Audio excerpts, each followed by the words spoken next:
Do you have common sense? I'm standing by someone who's the very author of it, none other than Thomas Paine.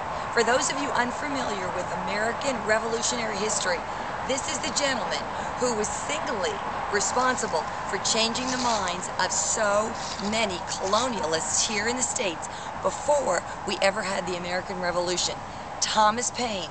Right beside him is the small pamphlet known as Common Sense.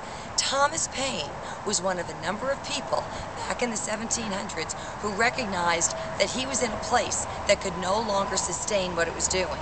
There were many people on the fence back then who thought that there's the only one way to live, and that is in recognition of the monarch of England and all the royals. And yet this man decided to write a pamphlet not in the high language of Latin and high philosophy, but literally connected with the common sense of regular people, and in one short pamphlet ended up with one of the biggest bestsellers not only in America but also in Europe, causing so many people to decide it was time to start a whole new government.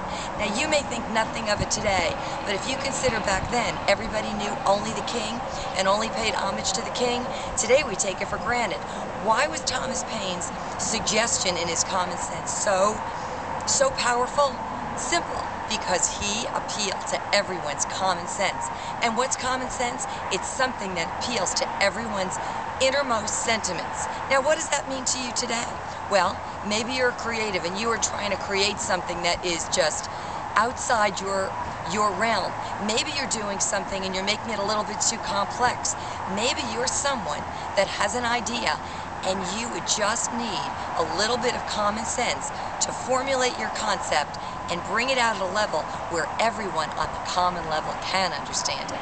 I hope this gives you something simple to think about today. No doubt common to think about.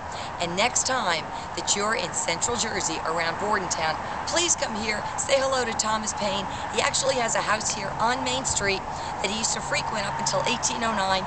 The only problem is if you look at it today, it's a dentist office. I hope you have fun.